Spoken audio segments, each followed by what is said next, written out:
boyfriends. I don't You don't do boyfriends? I don't do the boyfriends. So what you do? The one night stands, I just said that. I don't like commitment. I don't do no motherfucking relationship. You don't do relationship? Nah, that shit dead for the motherfucking bird. I'm not the marrying type. I don't do marriage. One night stand.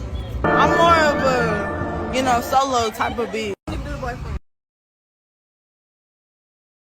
What's a scam that's become so normalized that we don't even realize it's a scam anymore?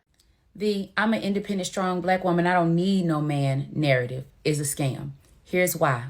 Society has conditioned us to believe that we don't need anybody, we don't need any support, and we can do it all on our own. What a lot of us has accepted as normal is really not normal.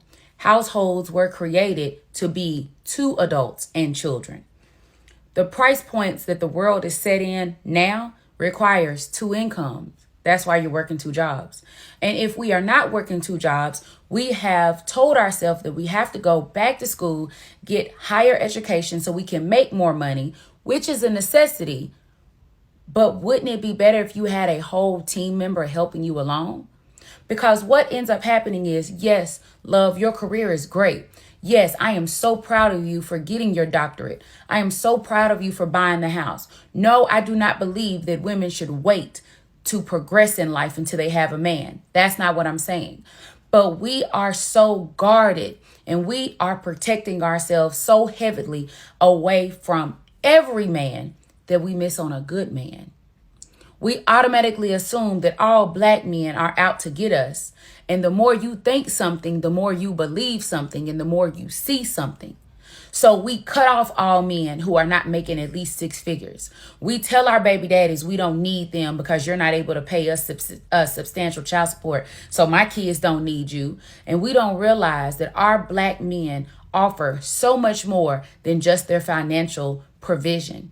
They offer protection. They offer guidance. They offer leadership. They offer a masculine energy that absolutely depletes you when you have to provide that. You are created to be feminine. You are created to be the nurturer. You were created to be soft and loving. And we are having to play both roles because we are not allowing any man in out of fear that we're going to get the wrong men. And I understand our concern, but the I'm an independent, strong black woman, I don't need no man narrative is keeping us working way later in life than what we're supposed to. It is keeping us away from the black men who want to protect us and keep us safe. It is keeping us away from the black men that would go to the moon and back to make sure that we're happy and healthy, make sure our children are happy and healthy. It is taking away the example of manhood that our sons need and the example of how a man is supposed to love a woman that our daughters need. And it is taking away the opportunity for us to rest. That's why our mother struggled for 60 years and now she is exhausted and she's beat down. We deserve so much more. Let's give it to ourselves.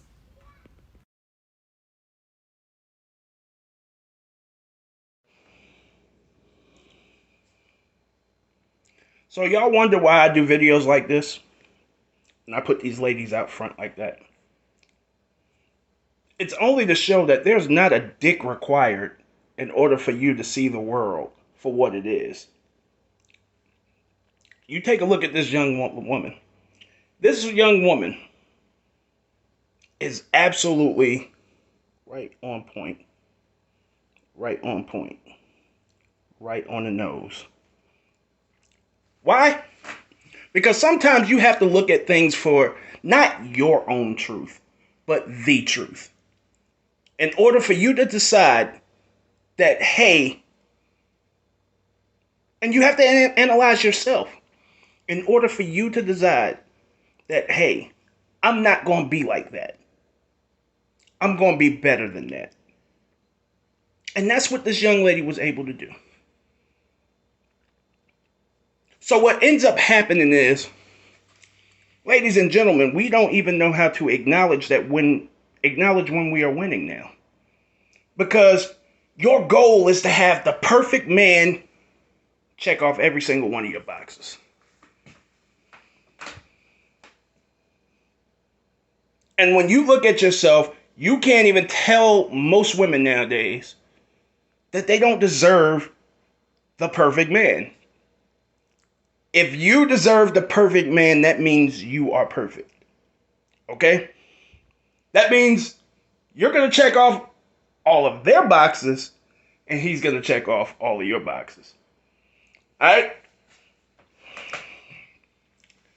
Now, the thing that we don't understand about wins and losses now is, can you really accept winning? Can you really accept the fact when you're winning? Because if you win by 1 point, if you win by 3 points, if you win by 5 points, if you win by 15, 20 points, it's still one win. If you lose by 1 point, you lose by 5 points, 3 points. If you lose by 10 points, 20 points, still one loss.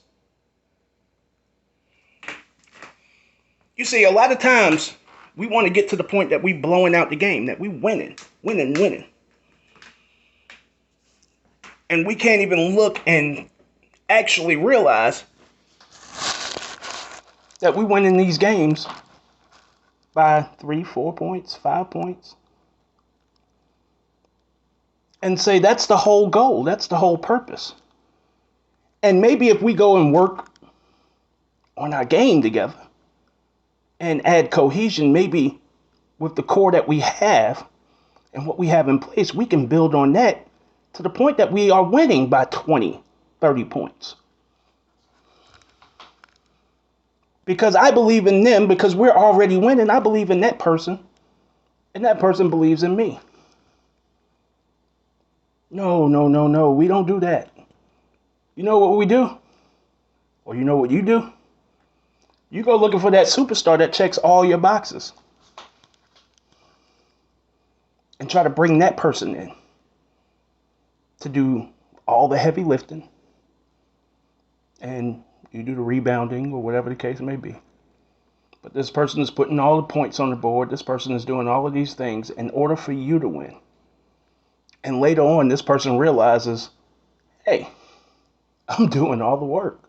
I'm doing most of the heavy lifting. I'm unhappy because this person is actually doing nothing to help the team. Very little to help the team, but they're getting the same credit as me. So I'm unhappy and I'm going to leave. And then that person who left the team, who quit the team, is all the way wrong. Oh, he shouldn't have quit. We had a good thing going and this, that, and the third.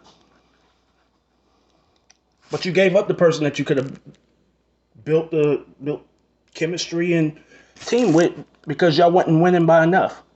Even though those wins were still stacking up, y'all wasn't winning by enough, quick enough.